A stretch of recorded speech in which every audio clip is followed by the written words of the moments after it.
Today is the third day after my CABG surgery. It's Thursday, May 1st.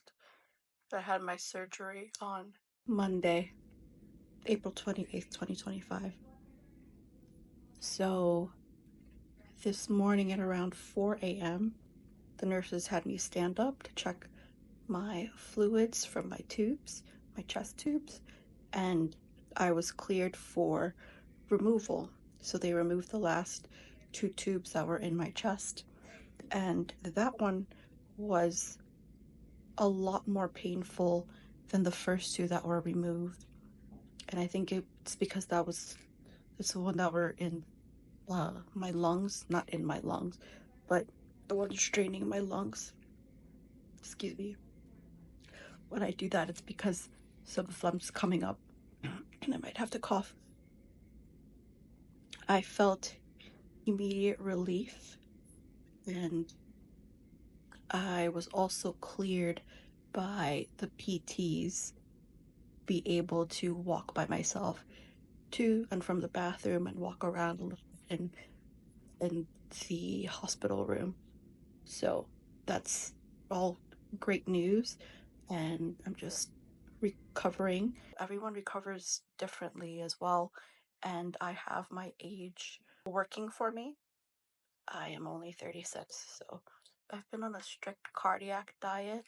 So my meals consist of, I forget what it's called. It's like the fake eggs that come in a carton. I forget what it's called. So that, like, I could request for it to be scrambled or an omelet with 3 selections from the veggie options. And I usually get onions, tomatoes, and either bell peppers or spinach. Pretty good, but it's better when it's egg whites. There's like a different flavor.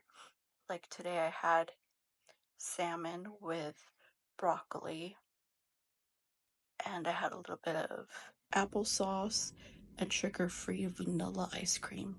So I was really happy.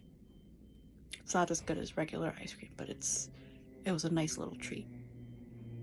So yeah. Oh, this is getting worse.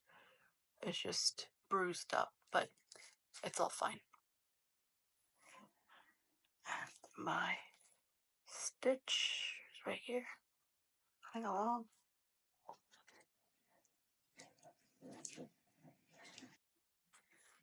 I also walked around with cardiac rehab and PT today. The total feet that I walked was 250 feet.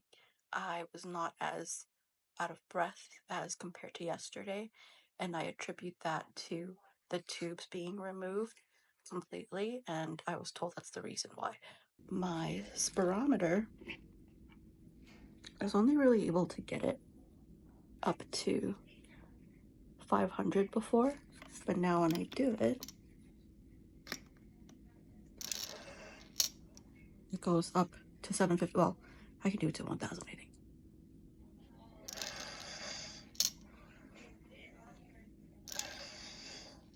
Whereas before I would only go up to 500. So I'm just trying to clear out my lungs, keep using the spirometer like 10 times an hour is what they recommended. So that's what I'm trying to do. So that's day 4. Technically day 4, but also technically day 3 after surgery. And I'll update you guys. Alright, till next time.